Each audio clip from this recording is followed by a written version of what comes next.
یاد رکھنا امت کو پوری کو ایک طاقتور آواز بننا پڑے گا.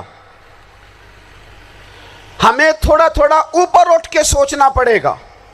خدا را اللہ تعالیٰ مجھے معاف کرے اگر کوئی بات میں ستی کر رہا ہوں. دل کی گہرائی سے عرض کرتا ہوں اب تو بڑا سخت وقت آ گیا.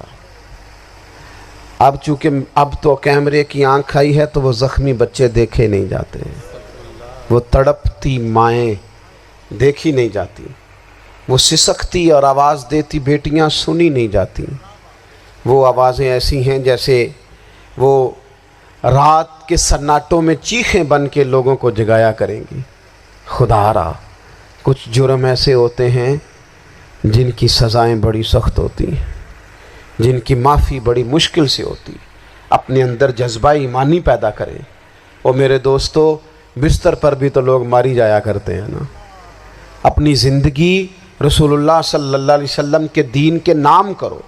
جذبہ جہاد, شوق شہادت اور عشق رسول, یہ عناصر ہیں جو امت مسلمہ کو پیروں پر کھڑا کریں گے. 2 منٹ کے لیے سوچو, امت اگر اسی طرح کٹتی رہی, پریشان رہی, دکھتی رہی اور باری باری کر کے, اقبال نے کیا کہا تھا؟ اس نے کہا تھا وطنوں میں, انہوں نے کہا تھا کہ ان تازہ خداؤں میں بڑا سب سے وطن ہے, جو پیرہن اس کا ہے وہ مذہب کا کفن ہے. تو اقبال ہم کیا کریں, کہنے لگے بازو تیرا توحید کی قوت سے قوی ہے, اسلام تیرا دیس ہے, کیونکہ تو مصطفی ہے. تو بحیثیت مسلمان سوچنا شروع کر, بحیثیت مسلمان. اور یوں تو سید بھی ہو, مرزا بھی ہو, افغان بھی ہو, تم سبھی کچھ ہو, بتاؤ کہ مسلمان بھی ہو. تمہارے اندر کہیں سے کوئی مومن بھی بولتا ہے کہ نہیں؟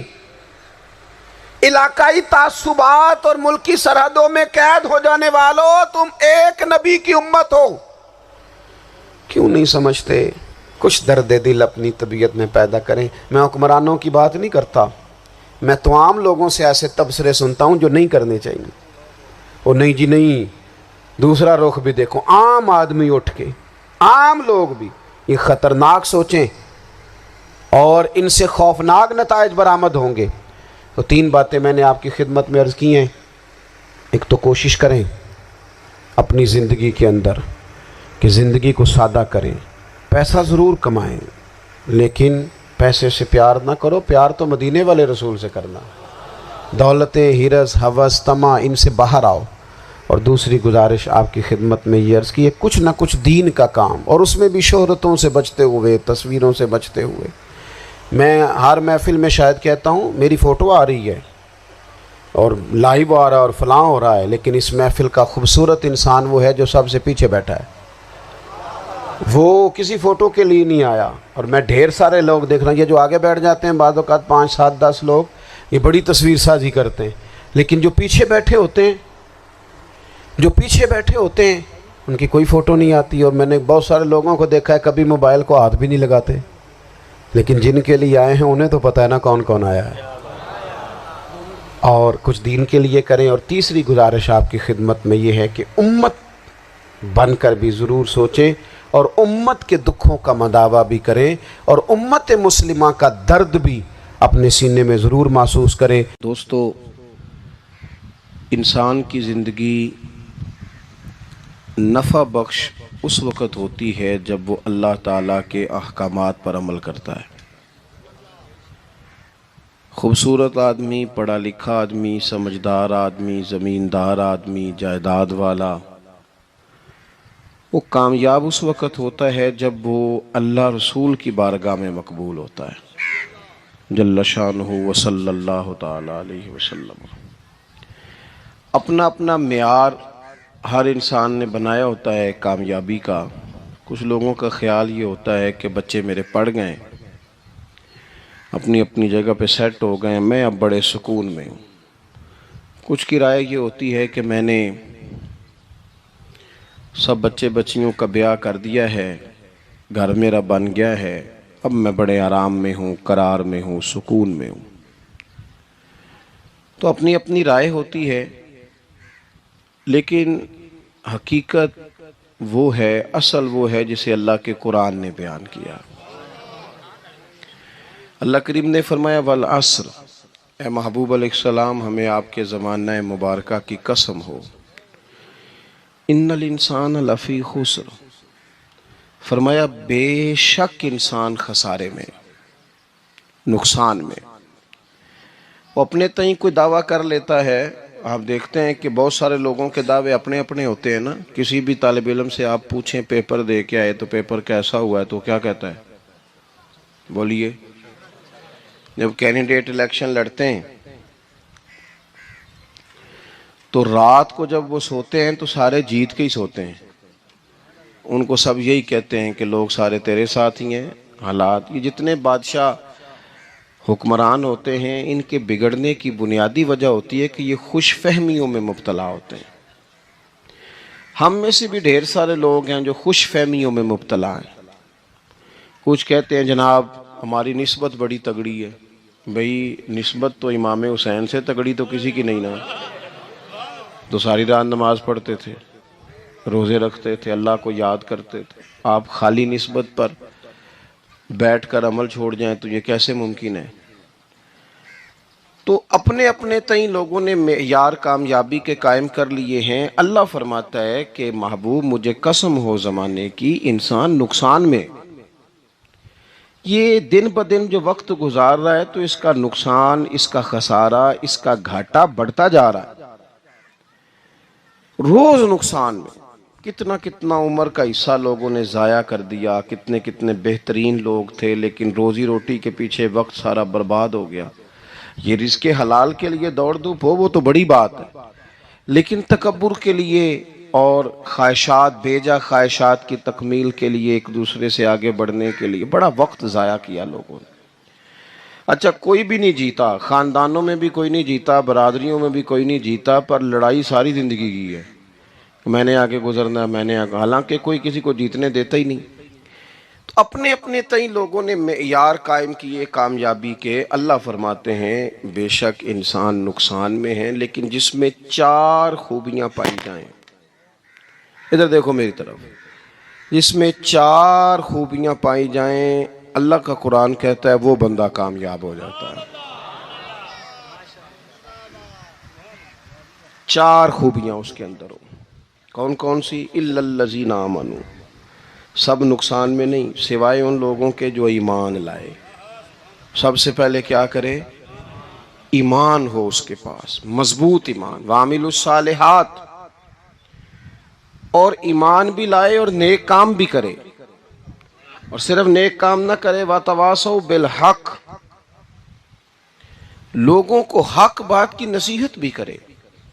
اور ظاہر ہے سچ بولے گا، حق بولے گا تو بڑے لوگوں کے مفادات کو ٹھیس پہنچے گی، کچھ لوگوں کو تکلیف بھی ہوگی، تو اب جب تکلیف ہوگی تو پھر مصیبت بھی آئے گی۔ تو اگر حق بات کہنی ہے تو پھر کیا کرے؟ وَتَوَاصَوْا بِالصَّبْرِ، پھر ایک دوسرے کو صبر کی بھی وصیت کرے۔ 4 چیزیں پائی جائیں، ایمان، اعمال صالحہ، حق کی نصیحت، اس رستے میں آنے والی تکلیف پر صبر۔ اگر یہ 4 چیزیں میسر آتی ہیں تو اللہ کا قرآن کہتا ہے بندہ کامیاب ہے۔ اور اگر یہ 4 چیزیں نہیں تو پھر کوئی بندہ جتنا مرضی دعویٰ کرے، جتنا مرضی شور کرے، جتنا مرضی اعلان کرے، وہ کامیاب ہو سکتا۔ سب سے پہلے تو اپنا ایمان پکا کریں۔ یہ جو کچی پکی باتیں کرتے ہیں نا لوگ، بھئی مسلمان جو ہوتا ہے نا، مسلمان وہ لاوارث نہیں ہوتا، وہ وارث والا ہوتا ہے، اس کا رب ہر وقت اپنی رحمت سے اس کی حفاظت کرتا ہے۔ مسلمان ہر وقت نبی پاک علیہ السلام کے نگاہ کرم میں رہتا ہے۔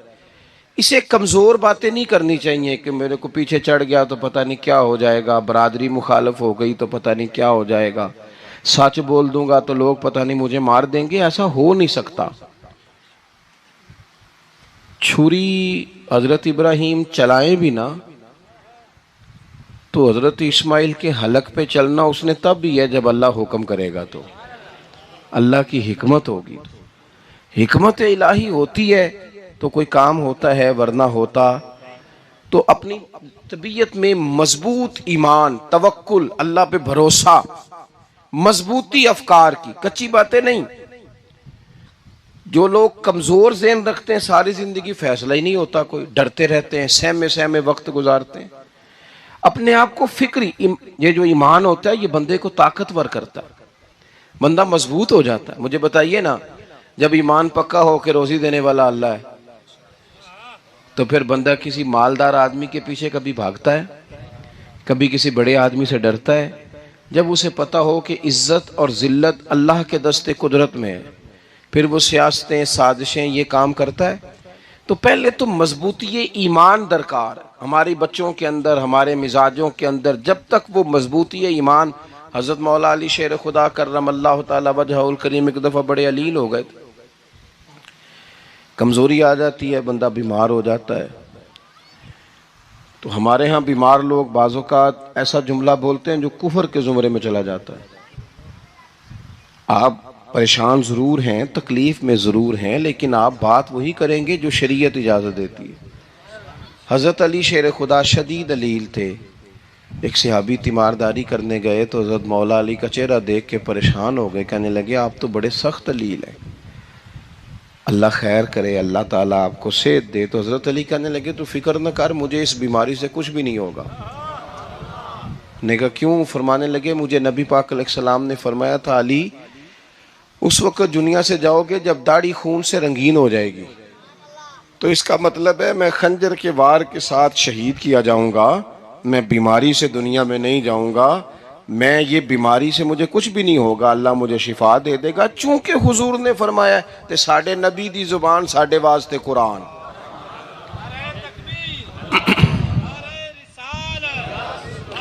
تو سب سے پہلے تو اپنے ایمان کے اندر، توکل کے اندر مضبوطی پیدا کریں. مسلمان دیکھو نا، نماز پڑھنے سے روزی میں برکت ہوتی ہے کہ نہیں؟ ویسے جو چوپ ہیں ان کی بھی ہوتی ہے کہ نہیں؟ نماز پڑھنے سے روزی میں برکت ہے.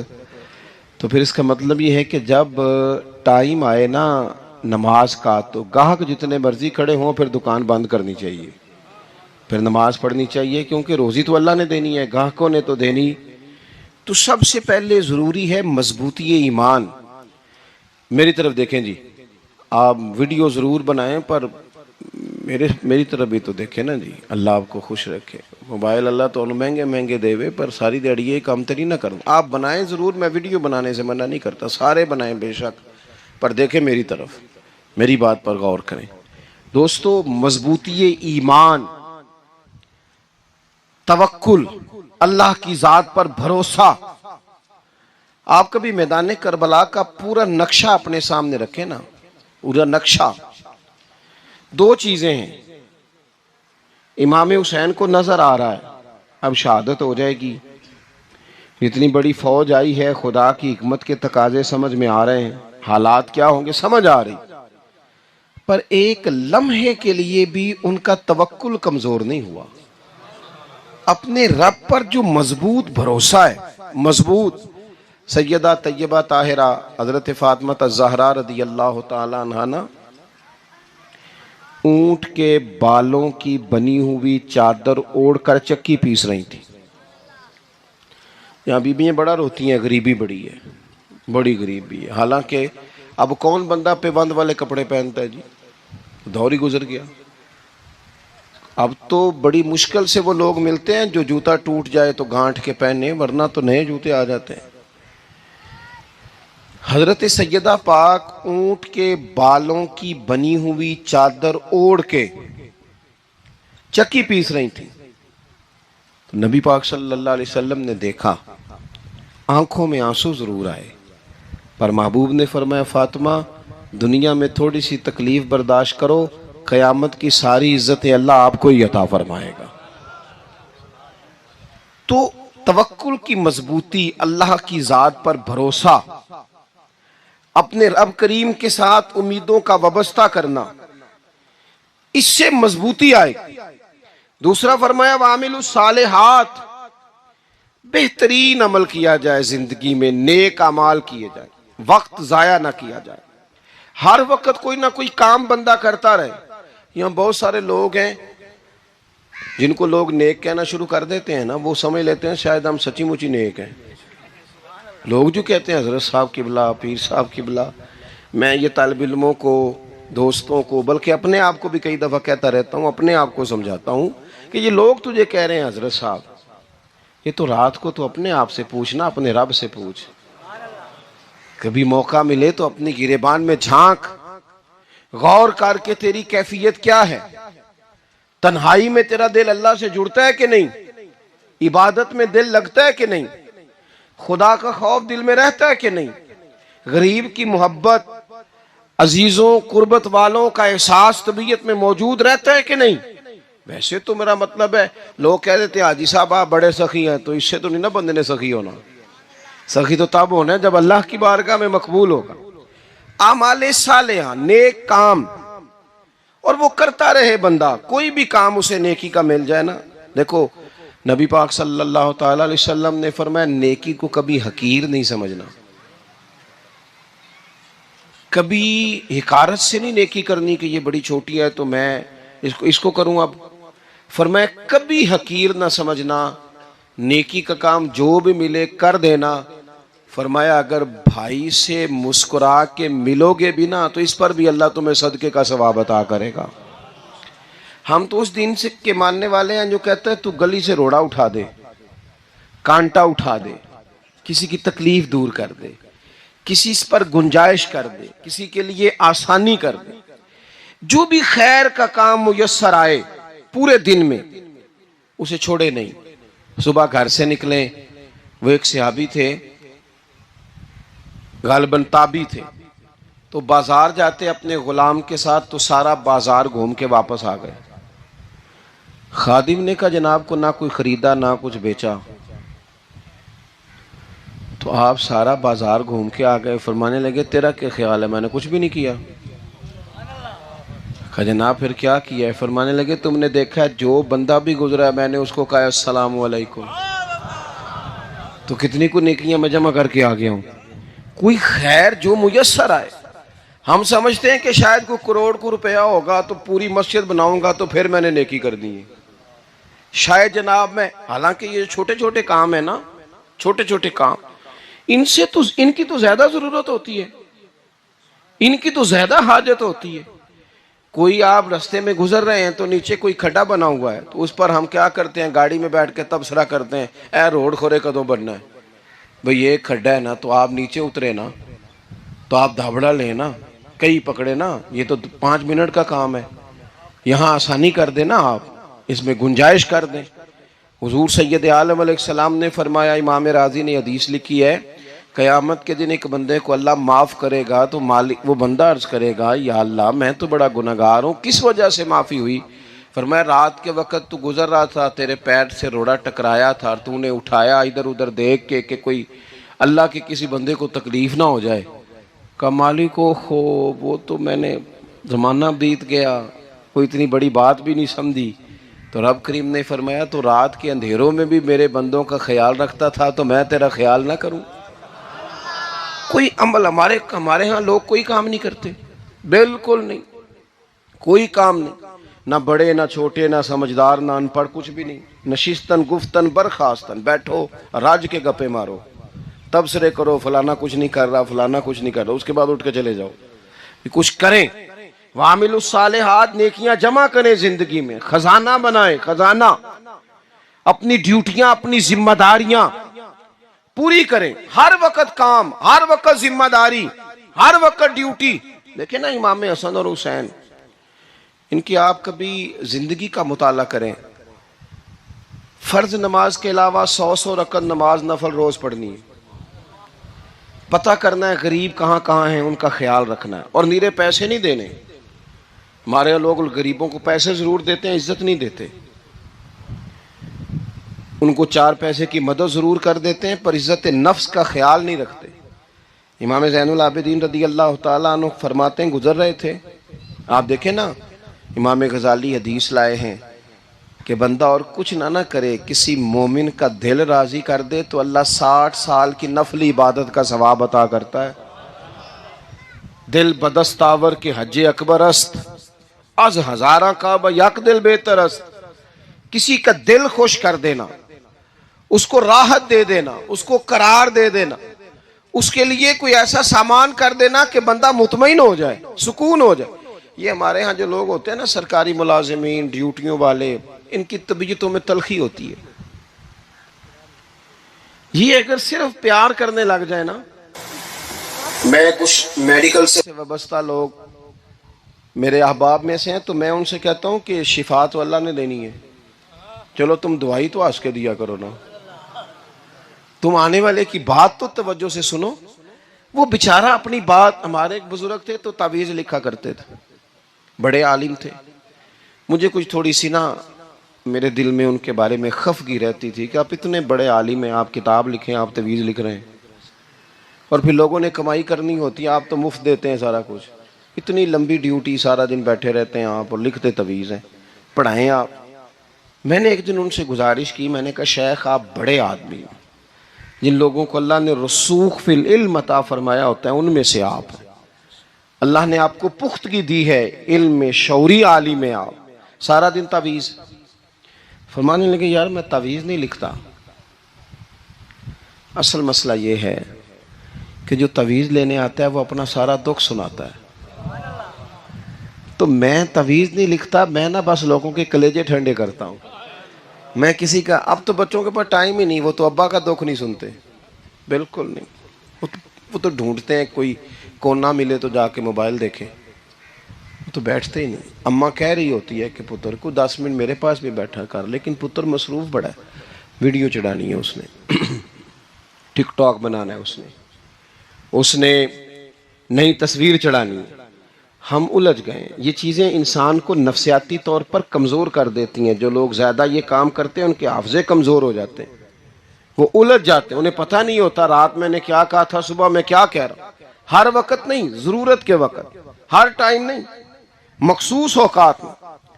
حضرت امام زین العابدین رضی اللہ تعالیٰ عنہ فرمانے لگے، ہم گزر رہے تھے، امام حسین ساتھ تھے،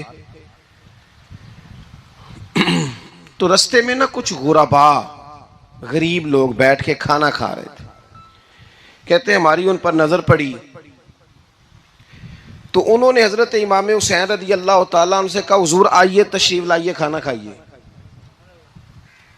وہ ضروری نہیں ہوتا آپ کو سب کا کھانا پسند ہی آئے، ٹیسٹ اپنے اپنے ہوتے ہیں، یہ ضروری تو نہیں.